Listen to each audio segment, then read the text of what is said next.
With the 5th JP anniversary coming, I thought I would celebrate by talking shit about the game. Azur Lane has a ton of characters, over 450, but within that massive roster, there are a ton of trash tier ship girls that are never used. They suck, and in a game like Azur Lane where your endgame content is really difficult, those beautifully designed girls are forgotten as fast as they are recruited. Here's one of the reasons why.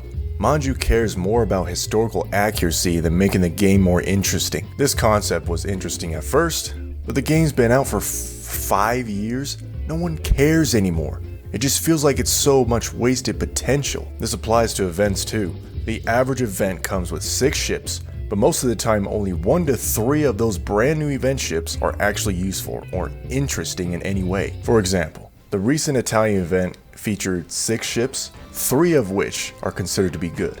Roma, an SR ship, Garibaldi, also SR, pretty decent, and Da Vinci, also SR and probably the best ship of the event. But what about the other 3? All terrible. Alfredo, Bolzano, and my favorite of the 3, Pesagno, I don't know how to say these names. Anyway, they're all useless. Dude, look at this ship. This super cute, super interesting design just gets thrown aside. So what does the average player do with all these extra characters, especially with Azur Lane's infamous limited dock space? Know your fucking place, trash! And don't get me started on meta ships. It takes so much time and effort just to obtain them, and then the meta version is worse than the original, or even better, just as trash tier as the original. What a waste of time. Except you, Helena Meta. It's time to be a cock and make comparisons to another game. Which game, you ask? You guessed it.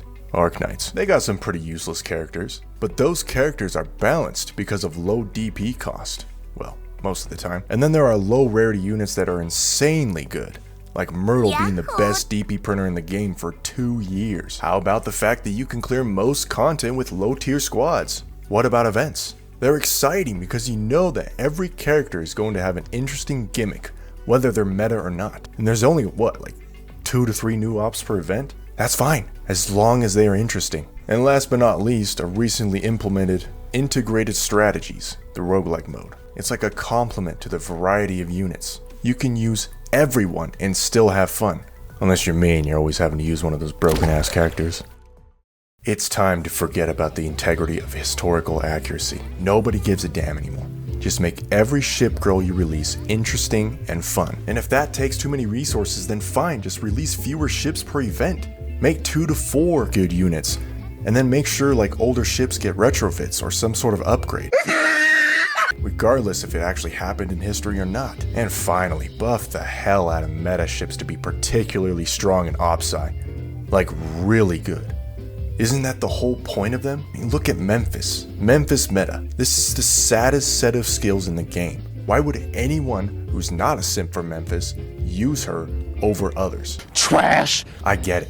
It's unfair to compare Azur Lanes to Arknights because the gameplay is completely different and more intricate in Arknights. There's only so much variety we can have in Azur Lane before we start getting duplicate skills and gimmicks. Fine. Then at least stop with these suicidal ships that make no sense and don't belong to even a new player's team.